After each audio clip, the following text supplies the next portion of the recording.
Welcome to Off the Cut, a podcast where we talk about building, making, and answering all of your questions. I'm Eric from Spenceley Design Co. And I'm Zach from Zach Builds. If you have a question that you would like us to answer on air, you can send it to offthecutpodcast@gmail.com. You can find both of us on YouTube, Instagram, and unfortunately, because we have to keep up with kids, you can find us on TikTok too. All right, now let's get into the show. Good evening, everyone, and welcome to Off the Cut episode 57, where up in Toronto, today is known as Tuesday, March 21st, 2023, but here in Ohio and over in New York, today is respectfully dedicated to the food of the day, crunchy tacos. That's tacos. Right. Crunchy tacos. Very specific. It's very specific. If you heard exactly it. If you heard that, that's right. We've got another guest on the show tonight. He's a master of crafting short form content with intentional mistakes to make the entire internet angry. He owns 10 pairs of the exact same shoe to keep constantly rotating them. And he's hands down the most handsome gentleman in the maker community. Welcome to the show, Suman from Woodcraft by Suman. That's high praise. I don't know that I can take the most handsome, but I was voted to have one of the nicer runner-up beards. It's not the length, but it's apparently the look that people are into. So I'll take that with pride. We were noticing at Workbench Con, if you want to be a woodworker online, you have to have a big, thick beard. Yep. Yeah. It's standard. It's actually... It's the other N95. So when you wear a mask, your beard does the filtration for you. I've always wondered about that, actually. Guys with masks, with beards, and they wear a mask, like, does it then let the dust get in the sides? Oh, yeah. Okay. Yeah, it's a pain. But if you get the right kind, the silicone, like that kind of stretches and really conforms to your face, it does help. But yeah, having a beard is not compatible with any mask, pretty much. Yeah. Do the safety Nazis online ever get mad at you? Like the people who love to comment about every little thing you're doing wrong in your videos? No, people don't seem to mind. I try to follow safety rules as much as I can. But yeah, if I'm wearing a respirator, they don't know that my beard is basically filtering nothing. It just looks like I'm wearing the respirator. So it's all for show. Pretty good. Yeah, exactly. I wonder, because I know with like when you're scuba diving and stuff, when I went like snorkeling, whatever, you can put like Vaseline and stuff on your upper lip and it creates like a gasket seal between like the mask and stuff. I wonder if I can, before I put my respirator on, I can just slather my face in Vaseline and I'll be good to go. I think you should do that just to be safe no matter what. Yeah, the folks at Walgreens are going to look at you real funny every week. I mean, I don't go to Walgreens that often, but I do sometimes. Do you go to the same one every time? Well, yeah, but the only time I go there is like if I'm getting a package delivered and they want me to like sign for it, I just toss it over at the Walgreens because like they'll like reroute it there for free, and then I can just go pick it up whenever. Oh, that's nice. Yeah. Nice. Getting packages delivered where you have to sign off for them feels so antiquated in 2023, but so many shipping companies still do it. Yeah, I feel like there should be a digital signature option at this point. Just like I signed off on it. It's, the ring shows that you delivered it or something like a doorbell camera thing. That's it. That's all the proof that you need. I think I told this story once on the podcast before, but my old place was all smart homed out. So I had a package delivered and I was talking to the guy over the Ring camera. And I was like, hey, I can remotely unlock my door and you can just slide the package in, close the door, then I'll lock it. And the delivery guy's like, no, I can't do that. I was like, dude, come on. Just like, I'm talking to you right now. Like, what could possibly go wrong with these? Like, it's against our protocol. I can't do that. I see. Yeah. So I feel, you're at the new place now, right? Mm-hmm. Do you want to talk a little bit about that venture? Because I feel like I didn't learn much about your move and, I'm sure there's a story. Yeah, I mean, there's not too much of a story. It's, Sophie, I guess you don't know what my partner's name is Sophie. We just wanted a bigger space. We were in a big condo before, like big condo tower. We wanted more of like a actual home feel. So we moved into a house. We got front yard, backyard, got big driveway on the side for lots of car projects. So yeah, we're looking forward to it.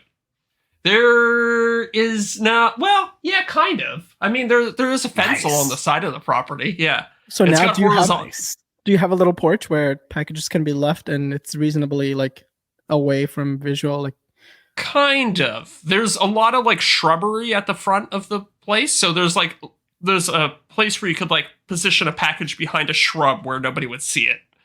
Nice. But generally, I live in Toronto, so crime is not that big of an issue. I mean, it's getting a little worse these days, but I've had like cameras left on my front porch all day and had no issue with them. Like in like clear packaging, like showed exactly what it was. Sat there all day, nobody stole it. Yeah, I mean, if it's a Sony, I could see why some people might not go for that. Yeah, that's what I was thinking. This is a classic. I shoot Canon, so Sony and Canon, we have a little bit of a rivalry. Yeah. I feel like Canon is the Milwaukee of the camera world. I'll take that as a compliment because Milwaukee makes some kick-ass tools. Well, they do. But the thing about Milwaukee makes amazing tools. Canon makes great cameras, but the people who use them have to let everybody know every 10 seconds that they use them. It's like the people who do. Okay, there's no way for me to walk out of that one. So you laid it pretty well. Yeah. Well, see, here's what I'm seeing is now that you have a porch and stuff, if you start having a package theft problem, you can dip into like the Mark Rober style content where you just like build traps for people who steal your shit. Oh, I would love that. Yeah, that's a good idea. I've already started getting ready to set up security cameras. So yeah, I think, maybe like a flamethrower or like some sort of goo dispenser is the next logical step from there. So truth be told, I brought up the new home thing just to get to the porch to talk about a new project for a video. Yeah. Perfect. Thank you, Suman. Your check's in the mail for that setup. Oh, that's funny. Yeah, and it's he been good though. Like 10% royalty. Yes, yeah, of course. 10. Gotta get his beak wet. Guys, you know what the deal is with your agents. It's closer to 20. But yeah, so I've just spent the last, 5-6 days unboxing stuff and then realizing, because it's an older house, there's like all these little projects that need to happen around the house. So I'm like, I got to replace that light fixture. Oh, that vent is like a little loose. I got to get in there, fix that, fix all these doors. So it's going to keep me busy for a while. But see, the problem is because you're in the contractor type work, you're going to constantly find way more things to fix and do than a traditional hobbyist or woodworker. Yeah. So I feel sorry for you in advance because I know you won't be able to sleep. Well, I keep doing all these things around the house and Sophie's like, that's good content. Why aren't you filming this? So I was like, some of these things I just want to get done and like make the space livable. And then I'll worry about what I can turn into content later. You can always hand her the camera and have her film it. That's true. That way, you just have a free, like you can, everybody that produces content knows that producing content takes 3-4 times longer just because you're filming it. Yeah. So you can try to do it in real time and have your girlfriend do the filming. True. Do you ever have your wife help you out with filming? No, she has zero interest in helping. Yeah, that's Sophie's same way. Does Miranda ever hold the camera for you, Eric? During what? Well, I assume with your other videos it's on a tripod, but no. That was my poor attempt at a joke. We always do the tripod thing. She will be in a video coming out. I shouldn't say when it's going to come out. I'm working on a video that sometime this summer that she'll be in. We're doing another power carving video. Oh, that's awesome. her thing. Suman, like, interesting. She's just like, just let me put my headphones in, listen to some music, and she just power carves. I was like, great, because I can just get a ton of interesting shots, and it makes it super easy for me. Yeah, lots of good videos. Did she do any power carving before you were making woodworking videos? No. Okay, so she just like what happened? Did you get like a sponsor, and you were like, I don't know what I'm going to do for this power carving video. And she was like, I got you. I know exactly what I'm going to do. So she was the one that actually initially had me reach out to Arbor Tech back in the day. She had watched, Really? yeah, she had watched some of like Michael Alm's videos about like carving stuff, and she was like, "I want to do this." She's like, "Get me these tools," and I was like, "Oh, these are expensive." That's I'm amazing. gonna reach out. Yeah. So you reached out to Arbitech? Yeah, Right, that's right. sweet. Yeah. And so that was kind of like the start of, she's like, I'm happy to work on this stuff with you, but there's a limit to the things that I actually want to do or invest time in. So like that was one thing she was interested in. So I'm happy to, That's awesome. when those projects come up, spend time with her and do them. Mm-hmm, mm-hmm. And Suman, same question. Do you ever do any projects with your wife? So I did one project with her in the past. It was a kitchen cart, like a rolling cart with a butcher block top. Mm-hmm. And we were planning on making it for my in-laws as a Christmas present. And so she helped me with that project. And I think that deterred her enough because one, it takes too long. And two, apparently I'm a terrible teacher. So it didn't work out well. Yeah, I mean, trying to work on a project with your spouse is a little bit tricky. I feel like it's a test of the relationship at a certain point, right? Because not only do you have to be this educator, but you also like, I don't know, there's something uniquely special about working on a long-term project with your spouse. I can't quite put my finger on. Oh yeah. I mean, I think for me at least, there is this level of baseline knowledge that I sort of take for granted. Right. And that's not there. Yes. So then the project takes so much longer. Mm-hmm. And so you have to grapple with, okay, I could be doing this faster, but no, I need to let her do that thing. Yeah. And that there's never going to be a scenario where you actually win out on patience on that eventually. Yeah, it's interesting what you're saying about like baseline knowledge. If you're making a woodworking video, you can assume that anybody watching your video has some basic understanding of what to do, but that's not necessarily the case when you're dragging your spouse into the garage with you to work on something. Yeah, and not to mention there's some safety considerations too, right? So you've got to give them the whole safety spiel before they even use the tool. And then for my wife, she would be like, "Oh, that sounds really scary." I'm like, "Well, yeah, it is." But now you're in a position where you have to watch them do something that they're now feeling a little scared about on a tool that's also scary. So I'm like, maybe I should just do that. Yeah. Eric, do you feel the a little? Worst thing you can do. I was going to say, did you feel a little like that? Like you tell them, "Oh yeah, make sure you go this way with the router. Don't go the other way, or it'll shoot back out at you." And then she's like, "I don't want to use the router." Exactly. But power carving's no picnic either. Like that's like I even get intimidated sometimes when I spin up the angle grinder with a carving disc on it. I know. Do you have the cutter on it, or is it like the almost like the carbide based, like the tiny little carbide based thing? Because it depends, right? If you've got like a blade type cutter, or God forbid that chainsaw cutter, forget about that it, was right? scary. Like that's terrifying. But I feel like if it's with the little tiny carbide, bits in it, like those ones aren't bits, so bad. Those aren't too shabby, yeah. Because they don't really bite as much as some of the tooth blades do, because that can like really throw the tool. Whereas that's the carbide bits are kind of smooth, and it's a pretty intuitive feeling when you're using them. Exactly. Yeah, those are I'm blanking on the name, but those are the ones that have like the tons of like mini like micro burrs on them. Yeah. And they're different colors. The one we use is the turbo plane, which is basically like two like carbide teeth on it, but it's a disc. And they're so shallow that even if you just jam it into the wood, it's only going to go like maybe like a 16th or a 32nd into the wood. So it doesn't really have the potential to bite super hard. Gotcha. Okay, that makes sense. Yeah. Well, still freaky. The chainsaw one especially. That one I first saw that picture of that chainsaw thing, and I was like, is this a joke? But then no, it's real and people use it. So that is, if there's ever tools that should be banned, I would say that should be at the top of the list for like our times because that thing is terrifying. Speaking of tools that should be banned, did you guys see the Festool exoskeleton? They finally released all the videos for it yesterday. No, I haven't. You haven't seen it? Oh, no. man.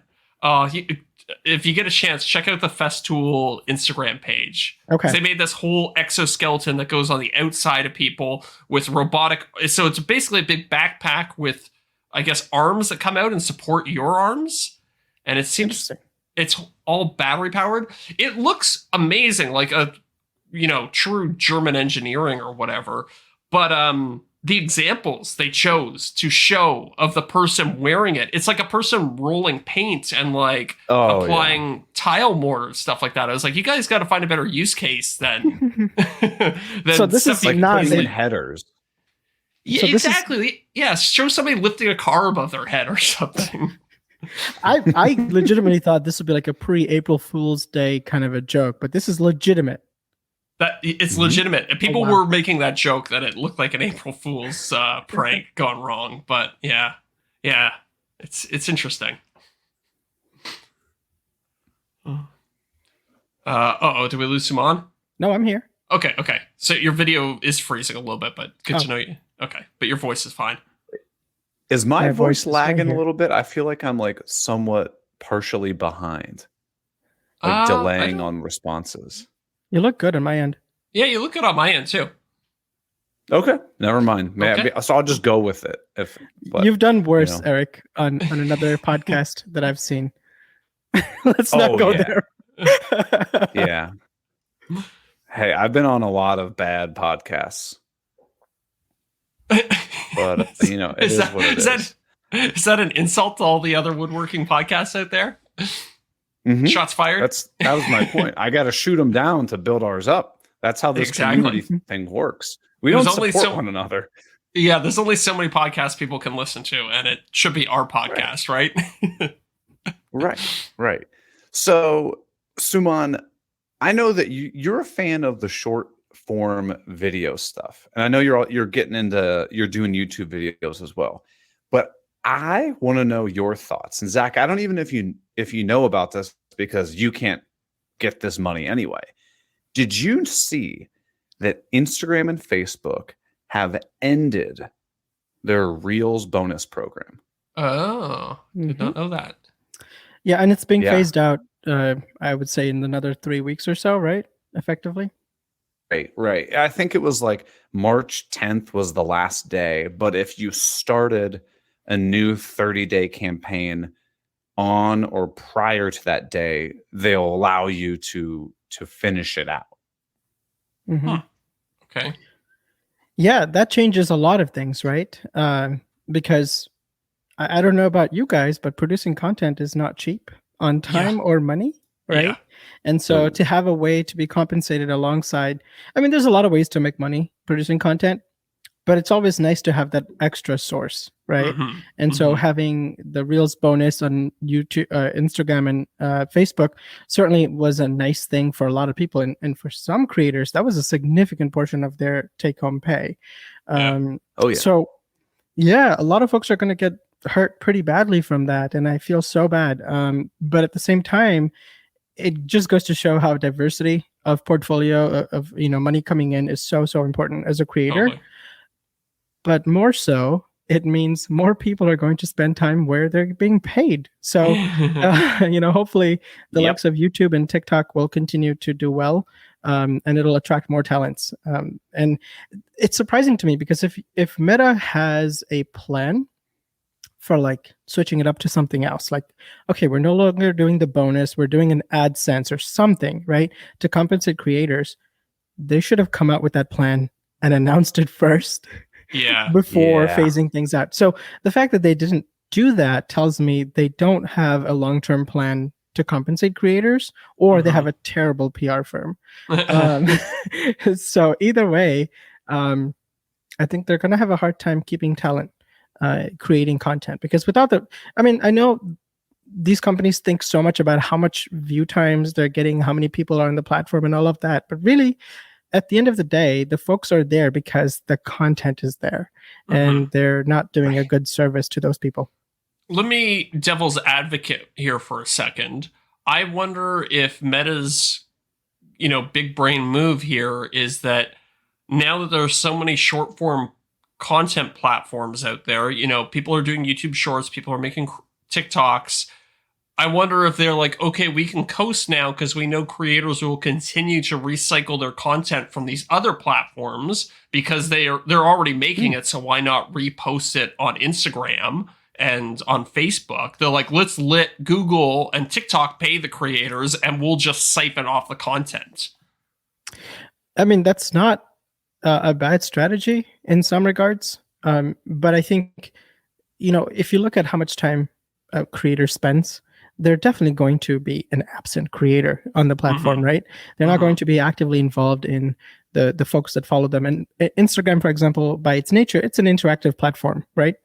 And so if a creator is just using it as a dumping ground for content, I think they're going to, it's just going to be losing value over time, right? Yeah. So that has a short runway, and I hope their brain is a little bit bigger than that. Yeah. No, I agree with you. I'm just kind of trying to wrap my head around why they would possibly make that decision. I mean, it's obviously not a lack of funds. Like, the money is there for Meta, right? Like, I don't know. I watched a video once where somebody crunched the numbers on just how much money Instagram alone makes, and it was like tens of billions of dollars every year. In just it has to be substantial, because at the end of the day, the length of the piece of content isn't really the biggest thing. It's how much time are people spending on the platform, right?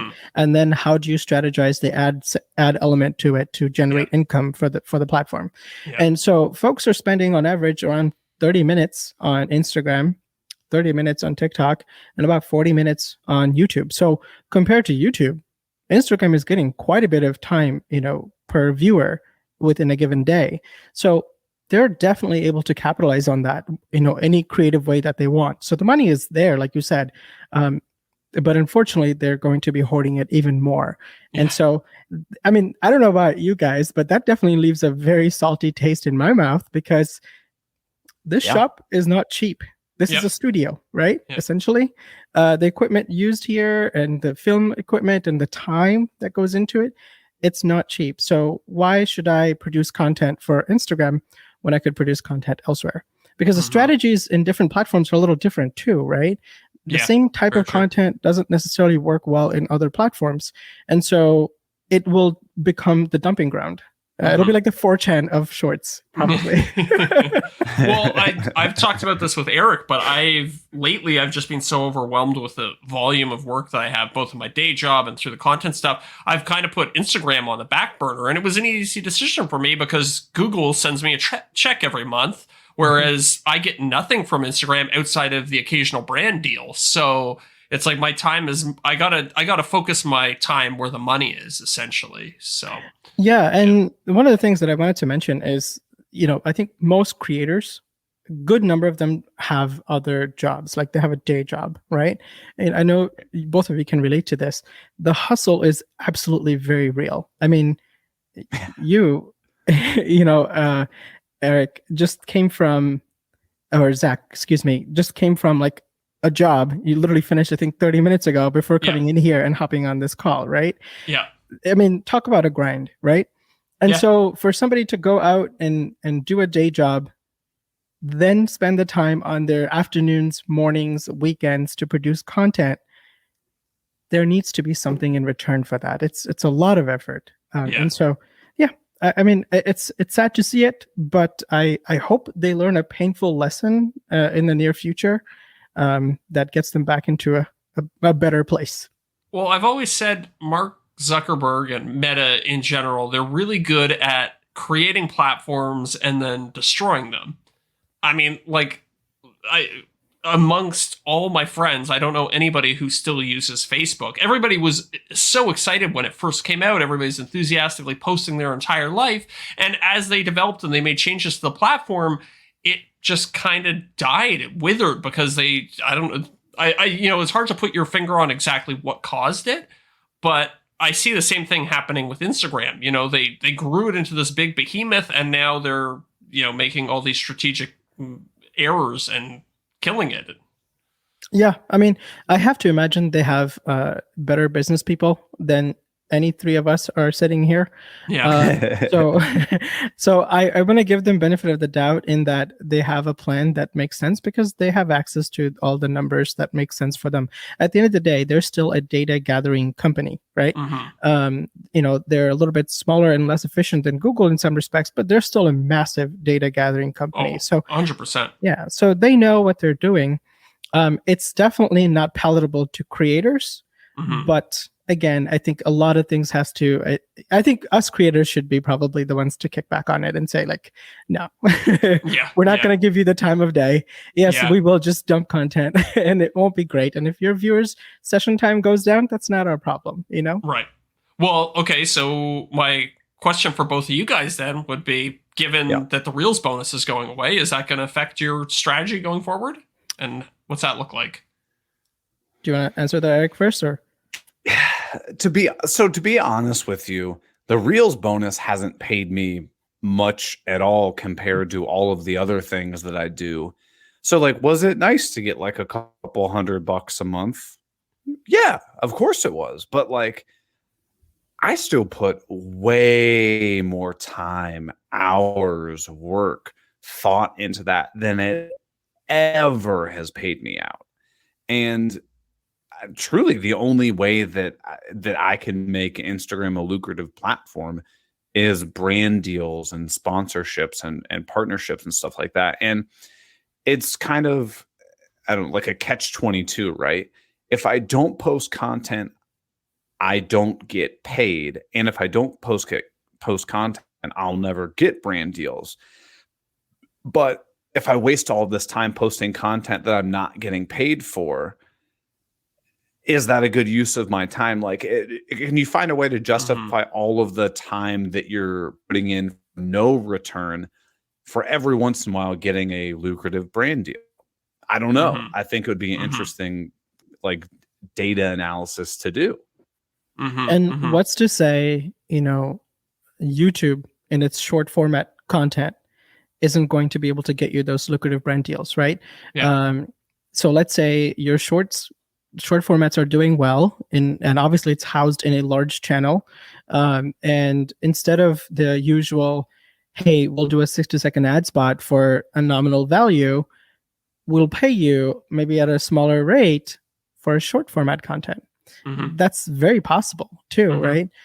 So yeah, I'd want to see where the direction of all of this goes. We're obviously in a very precarious time with Meta as a platform, at least from the perspective of creators. So I'm curious to see how it goes in the future and if they do change things up for the better. What about in the near to medium term for you, Suman, are you going to change how you do things? Yeah. So interestingly enough, I think like 2-3 months ago, I started testing for the lack of, I can curse here, right? Yeah. Shit content. Yeah, okay, there's our explicit. Usually we have a running joke that whenever the first person swears, we say, okay, there's our explicit warning for the episode. I was just holding it back. You can tell. Yeah. You're good. I've been testing less than stellar content on Instagram for the most part on purpose, because I wanted to see what the threshold is for acceptable content. And so I was just basically posting increasingly mediocre stuff, and then I just let it go down into nothing. And then I didn't post for like a month or two. And so I'm slowly now ramping back up into posting, nicer piece of content that but those contents are actually tailored for YouTube now. They're not tailored for Instagram. Right. So yeah, I mean, anytime I make a short now, it's going to be YouTube first with consideration, and then if it works in Instagram, it works in Instagram, but I'm not really tailoring content for them. Right. Interesting. And what do you, so one thing that I've noticed personally is that longer short form content seems to do better on YouTube. Most of my YouTube shorts that have the highest views are right around that 1 minute mark. Whereas I think on Instagram, a lot of the time it's tailored more to the 7 to 15 second type of thing, right? Yeah. So right now, the content that I'm doing, so I love playing games in the background like this. So right now, the last piece of content I put in was about 17 seconds. The most recent one was 24 seconds. So I'm going to slowly creep it up into like different lengths to see where that happy medium is. But to your point, from my observation, the success in YouTube in short format for woodworking and creator space tends to be very much close to that 1 minute mark. Yeah. So eventually I'm going to get my content there, but right now I'm just playing with different lengths to see how they perform.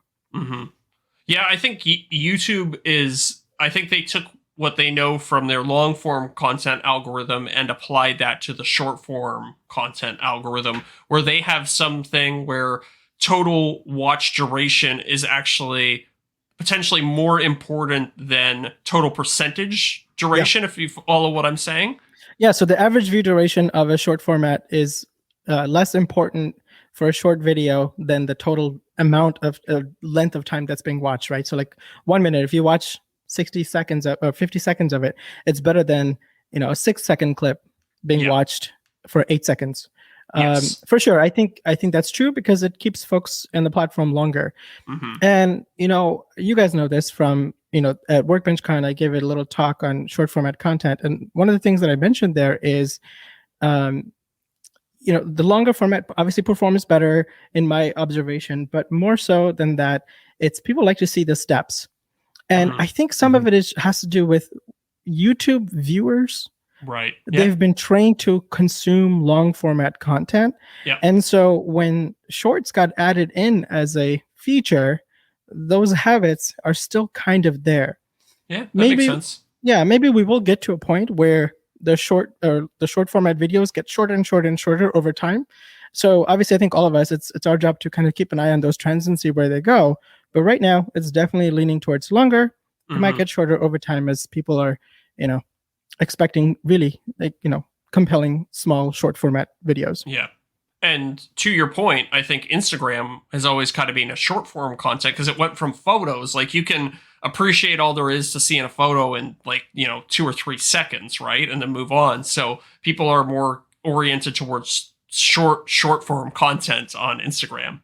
For sure. And people on Instagram like results quick. Like they want to be immediately satisfied, intrigued, satisfaction, next. Intrigued, satisfaction, next. That's how they tend to go. And on YouTube, at least for woodworking, they want to see how things are developed. Basically, one of the case studies for it is there's 2 good channels. That's a case study. So if you take Blacktail Studios' Uncut channel, his secondary channel, he grew that from 0 subscribers to, I checked yesterday, it was 260. Nice. 260,000 in about 4 months. And he did that almost entirely off of shorts. They're almost always a minute long, and they are a condensed version of his build videos. Right. For the most part. So people like seeing the steps. Voiceovers seem to do pretty well still, which I think is pretty much the case for our space right now. And I see him, actually, it's not more Cam, it's more Scott, his editor. I talked to him and he's like, yeah, we're definitely testing a little bit more of the text to see if the text adds higher duration on viewers or not. So I love watching that channel because they're experimenting back and forth, and they tapered down quite a bit in the last month or so. And finally it's picking back up again. So I want to learn more about what are they doing that's working to get them back up into the high views again.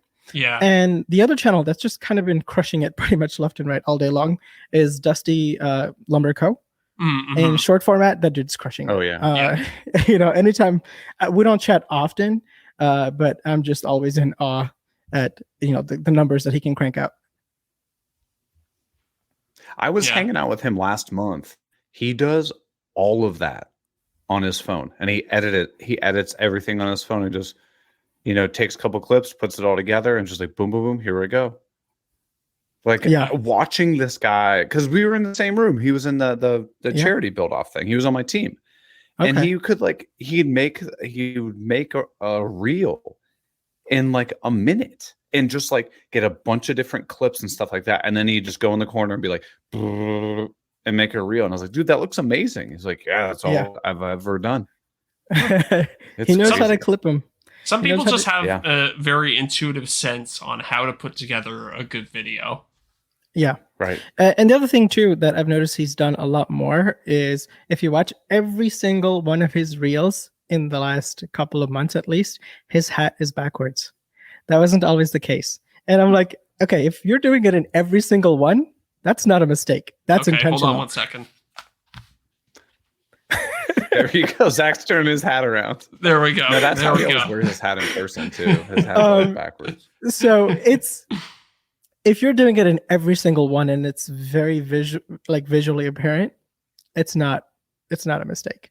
It's the little things that people tend to do to give themselves just a little edge. And if you've been in the game long enough, like you pick up on those things. I mean, the guy gets to spend a lot of time thinking about the content he's making, what works, what doesn't work. He can experiment and exercise the successes and downplay the fails.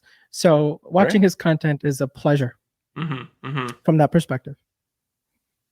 Yeah, it's interesting. I think one thing that I took away from Workbench Conference is that there's so much to be learned by studying other people's content, and especially the most successful creators. Just kind of see what they're doing and see what works for them, because it'll likely work for you if your audience is even remotely similar. Oh, exactly. And like Cam's second channel, I'm going to copy the crap out of those concepts and just play it over and over again, because my goal this year is to hit 100K on YouTube, and it's going to be like 80% on the backs of shorts. So yeah, that's the plan. When was the last time? I'm like, sorry, so go ahead. I don't know. No, you're good. I know there's a little bit of delay. I apologize. I'm so uncertain about shorts. When they first came out, I did one a day for like 3 months or something like that. And then I was so bummed by the little return that I made. I made like $100 the first month off of several million views. And I'm like, why am I even bothering? I was like, why don't I just save my short form for something else? Am I potentially diluting my channel? I know none of us know the answers to this stuff. And it just makes my head spin. Like, if I even bother. It's so frustrating when a social media rolls out a new feature like this, and it's not completely transparent with how it's going to affect the creator. And what the mechanics of it are behind the scene. They're like, oh, hey, you can post short form content now, but it's like, okay, but how does that going to work on the back ends? And I know I assume their concern is that they don't want people to game the system, so they don't give us too much information. But yeah, it's often frustrating because it leaves you in this kind of predicament where you're like, well, I don't know how I can use this optimally to suit my needs. For sure. And I think that's probably a good thing in some regards, because at the end of the day, it's just like the long format, right? You have to figure out the game a little bit. I'll bet, whatever dollar value or beer you want to call it, that both of you producing a piece of YouTube content on a fresh channel now will be able to excel your channel much faster than you would be had you started all over again from where your mind were, right? So there's a lot of things that you learn along the way, and implicit things, explicit things that make you a better creator for the platform. And so in a similar way, I think it's good to give people the opportunity to kind of, craft themselves to be good at that particular skill set. And to your point, Eric, I would say it's not about the money from AdSense yet. I think that's agreed. It's too early to tell. And I hope that in the near future, if you're doing, let's say your average view duration for a long format video, say, is 10 minutes, right? And you get paid certain CPM on those 10 minutes multiplied by some, just multiply the views by your average view duration. That's how many total hours viewed, right? I would hope that in the future for short format, there'll be a similar calculation factor where, 500,000 watched hours is 500,000 watched hours, or pretty close to equivalent. And the dollars that you make from it is going to be equivalent. I think that's where it's going to be. But right now, if you're a person who is buying ads on YouTube, are you going to buy ads for a platform that you know what your return is going to be like? Where there's a lot of data already, you know exactly what you're getting and what you're paying for. So that's not so clear yet for short format. And I can tell you that people are starting to notice in the ad space, right? Some of you guys are involved in producing sponsored content. I've heard a couple of sponsored contents for larger short format creators, and the numbers will make it enticing for a long format content producer for sure. So it's coming.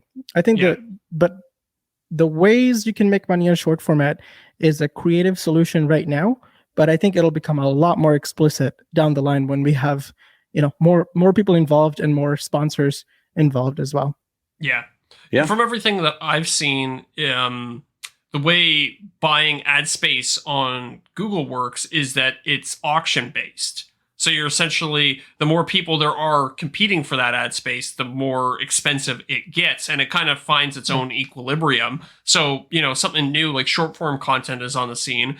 Advertisers don't really know how much money to put behind that, so they kind of have to figure it out. And so, it'll be interesting to see if it does trend more towards the same dollar value as the long form content. Yeah. I mean, people are definitely consuming the content, and there are more creative ways to inject ads. It's just going to take time. I'm optimistic. And I think so. In the meantime, as a creator, what do? I would say get good at it. Like develop the skills it takes to be successful in it. Because then when things are rolling down well financially, you'll already be way ahead of anybody else that's starting now or at that point in time, because they're like, ooh, okay, this is a pretty good financial venture. You're already way ahead of them. Yep. Yeah, I think that's great advice. No, I think you're absolutely right. And that's why I have no intention of deleting my shorts off my channel, but I don't think I'm going to be pumping out one a day as I was prior.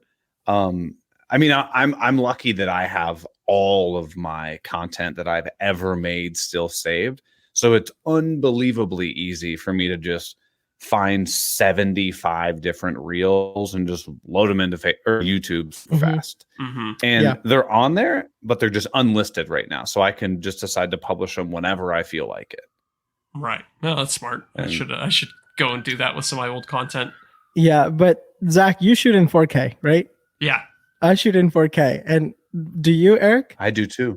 Yeah. You do as well? Dude, what kind of warehouse are you putting in all the data? I have 100 terabyte RAID server. Oh, okay. Wow. I would not have, like, if I ran across you at a street and I knew who you were as a creator, I wouldn't think like that guy has 100 terabyte RAID server. No. Eric doesn't care about tech at all except for his RAID server. I just for me, I just need what I need. And then I was like, I need to find a place. At first, I had a bunch of those Samsung 2 terabyte SSDs that are $800 a piece. Yeah, that gets expensive quick. I was like, this is unsustainable because that's I don't know, 2 project videos for me. Yeah. Something like that. And I was like, okay. So I put out an Instagram post. I was like, if anybody works in IT and data storage, let me know. So I contacted a couple people, and some people were telling me just asinine stuff. I was like, no, I'm not doing that. And then somebody said, just get a server. I was like, great. Tell me what I need. And I bought it. It was several $1,000s, but I'm good for a long time now. And I think it's a really good thing so there's different camps of this. As a content creator, do you store all of your content and house them because it's so expensive to maintain and run? Or do you dump all content because there's a good chance you're never going to use it? And I know from WorkbenchCon, for example, just reformatting old content and dumping it into Facebook and the ad model that they had and the pay structure that they have had in the recent past, that sounds real lucrative, right? It's, and we just don't know what kind of platform may come and go. And having old content to be able to repurpose, particularly the B-rolls, because I feel like the A-rolls are not necessarily as important. The B-rolls can piece together a project in a format that you want. It's so valuable to have that bank of content. And I'm definitely team save content, even though I hadn't been in the past. So I'm kind of getting into, I think, where you're at, Eric. I'm trying to just bite the bullet, pay the money, and find a way to solve them. I think these days data is cheaper to store than ever. I mean, yes, Eric, you have to spend a couple $1,000 to get your server set up, but that is going to be amortized over, 5 years, 10 years, something like that. So you're talking about, maybe $50 to $100 a year to have access to all your content forever. So it's in some ways it's expensive, but in other ways it's not. Right. But it's hard for a new creator that's coming in. Everybody wants to shoot 4K right now. Yeah. And, starting out, storing that much content it gets expensive real fast right away. Yes. And it's hard to justify that cost upfront when you're making $0 and you're paying for everything, right? That's true. That's fair. That's a good point. That's a good point. And I think, folks will find a way. As soon as you get big enough where it makes monetary sense, it's like, oh yeah, this is the cheapest thing I ever did for myself. So yeah. Yeah. But watch for external hard drives to go on sale. You get like a 10 terabyte drive for $150 occasionally. Grab one of those and just start building out the collection early on if you can. I think it's well worth it. And also when you're first starting out, just don't shoot 4K. You can be fine shooting 1080p for a while. That'd be all right. Yeah. Dude, I wish I could say that to myself. Just shoot 1080p. It's okay. Me too. Hello. Quiet night. That could have been crispier. Could have been just a hair sharper for me. Is the computer screens that I use are the ones that I took from the office once we got put to work at home. So I have the cheapest bulk corporate bought computer screens in the world. I don't even think this might be 720p computer screen. So if I ever watch YouTube on my TV, I'm like, holy smokes, these people's cameras are nice. Okay, this explains a lot, Eric, because you'll notice earlier I said you shoot 1080p, right?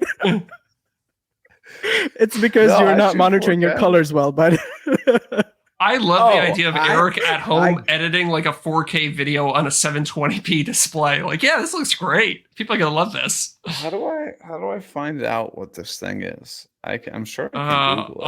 I can tell you if you have a PC, but I have not color corrected footage in. I can tell. I used to, and then I was like, I don't even care. Because for me, it took so much extra time. Yeah, at some point though, we can talk about some lights that'll help you, so you don't have to color correct after the fact. Okay, but here's my problem. I can't run more lights. Oh, you could run different lights though.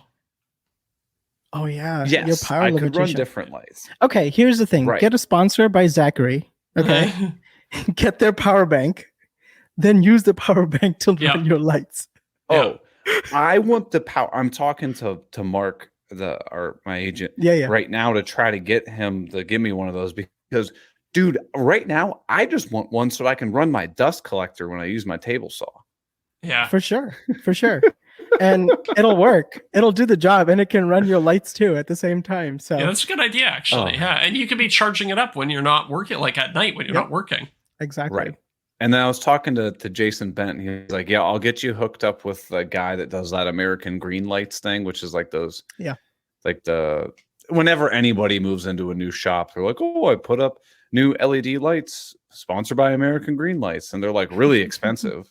But he's like, yeah, I'll hook you up with that guy too. So. They're really good lights, but my issue with it is that they're basically ceiling mount lights, right? Yeah. And so even if you take video light and you just mount it in the ceiling, it's gonna look like shit. Yeah. So I would say you can get them if you want, but really get something, that's gonna be around at eye level. Yeah, like softbox or whatever. Mm-hmm. Yeah. I don't look this good normally. It's all the lights. It is amazing what you can do with lighting in terms of just making something look more professional and making people look better. It's interesting. It's an art too. You have to learn how to do it, but it's and there's something to be said for being pragmatic with it, right? We are in woodworking. This is not a video, cinematography, photography channel, right? We're not Peter McKinnon's. Right. And so your work doesn't have to, like your video doesn't have to be your tool wall, so to speak, Yes. right? So instead, be pragmatic. It's okay if you just fill the light in the space. It's okay if you just have one softbox that does the key light, to highlight you as the subject. You don't need to do 3-point lighting. You don't need to add accent colors and all of that because it gets in the way of producing content. Yeah, right. So, one light is good. If you like, we can talk about how you can put it on a track on a ceiling. It'll go where you want it to go. John is working on that right now. I think he's like, dude, I got to get these lights off the floor. And so there's so many different cool ways to mount them because you're creative, you're a woodworker. So you know how to work with the space and manipulate it to do what you want it to do. So there are a lot of ways to get lights in creative spaces in your shop. That's one thing I will 100% be doing once I don't have power restrictions. And I want to do that. But right now I'm just like, my overhead lights way better than what I had before. When I first started, I got in the garage. I literally just had like the light from the garage door opener. It was brutal. And I was shooting with an iPhone 5. Oh my God. It was rough. It was rough. 2 pixels. Yeah. I might make some sort of like rolling cart that just like has my camera and like a quick key light on it. Yeah. And then I can just move it around the shop like a rolling tripod almost. Yeah, you could. I'm gonna try and do more of a ceiling mount though. I think it's just good for a wood shop. It's just good to be able to get it off the floor. Most of my lights are ceiling mount, and I have the lanterns, so they basically look like the Chinese lanterns. It's like a paper thing, and they spread light just about everywhere. So that's the light that fills up my shop, and then I have one key light that's around. But there's so many cool like ways to make that light move in a ceiling and anywhere you want. Like, it's gonna be expensive because it'll be a fun project, but yeah, you can get pretty creative with it. My dream is to find a dentist's office that's closing down and get one of those arms that the dentist has for positioning their lights in their mirror and just strap that to the ceiling of my shop on a slider. Because it'd be cool if you could just pick up the camera and like put it and just have it stay exactly where you want they it. do make them for studio lighting. It's like $3,000. It's ridiculous. That's why I want to find a retiring dentist and see if I can just be like, hey, I'll give you $300 for your arm thingy. Your arm thingy. Yeah. And you got to get the little water pick on there with the water that's always too cold. Yeah, exactly. Right. Yeah. Steal a couple of carbide burrs while you're there too. Yeah. Right. Yeah. A little spit station too. But I love everything I do. This is a perfect example of the reason you guys are so passionate about the lights and stuff is because that kind of stuff is like, it's super interesting to you, like your camera gear, all this kind of stuff. Yes. It is like a hobby. Excuse me, it's a hobby inside of a hobby. So like anybody who's listening is like, oh my gosh, wait, I don't know what key lighting is. I don't know what soft boxes are. I can't stop or I can't start. That is not what we're saying. It's just like subtle ways to improve what you're doing. And if it's really a hobby or passion of yours, like the way to incorporate a hobby into another hobby, like Zach, the way you do tech stuff into the making aspect. Yeah. It's hobbies all the way down.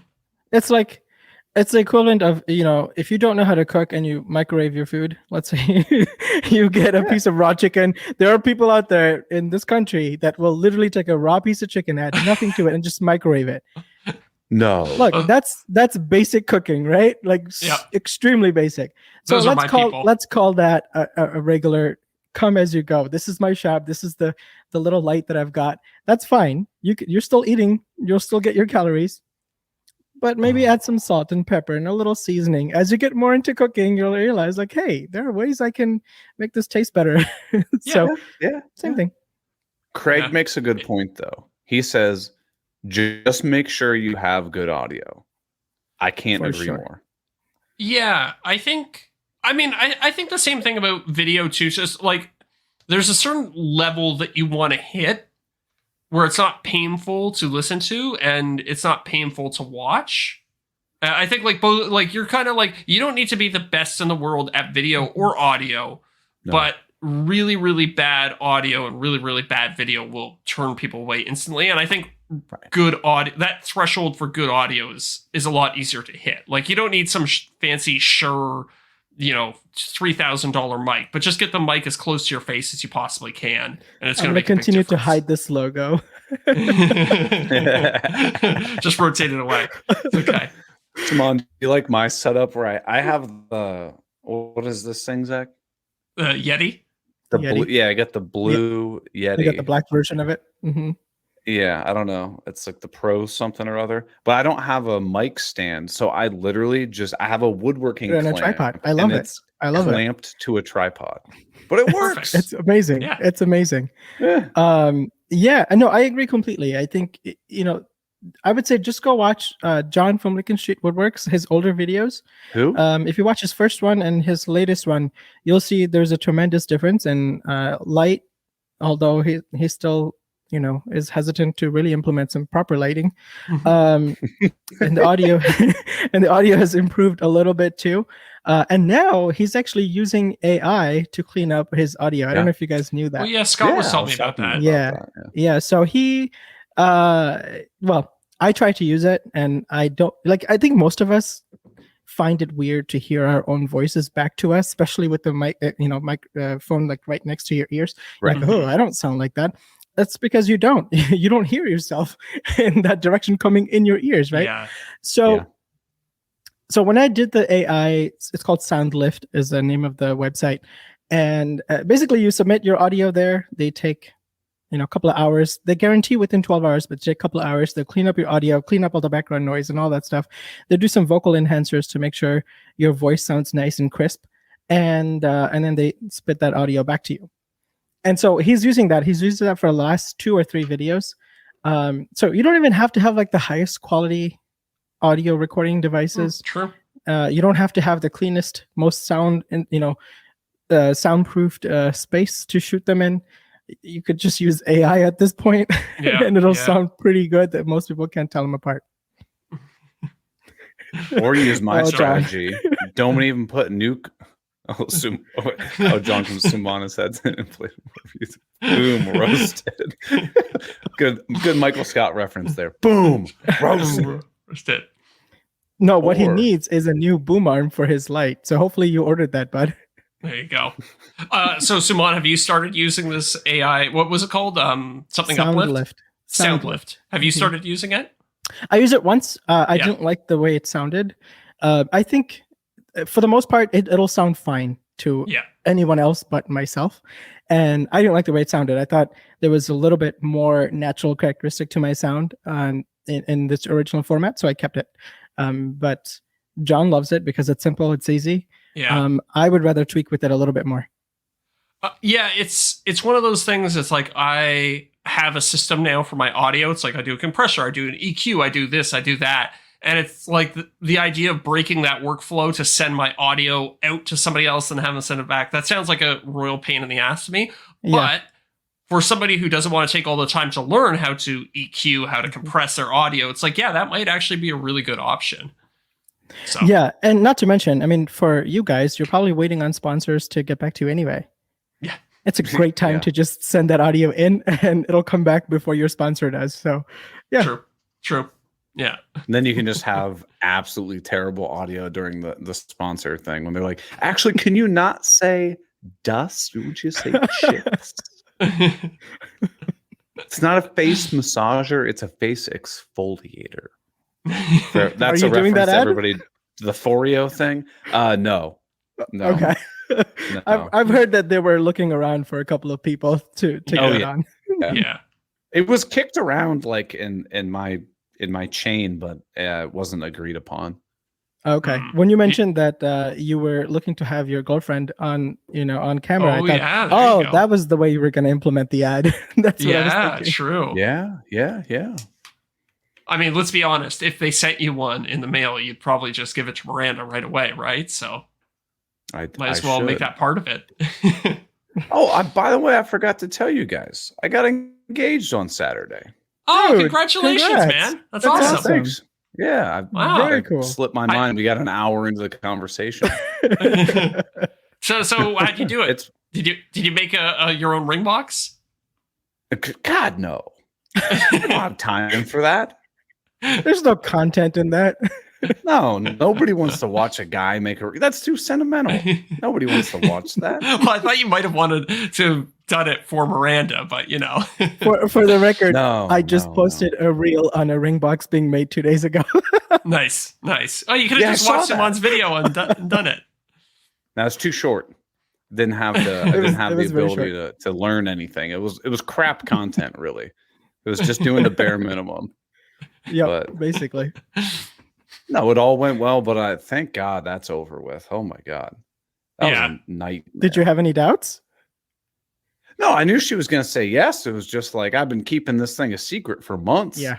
Because I got the ring, and then I had a bunch of friends and family like have to be secretive about meeting in this other location and stuff. And I was like, this is too much, man. It's too much. Did you have like everybody there when you popped the question?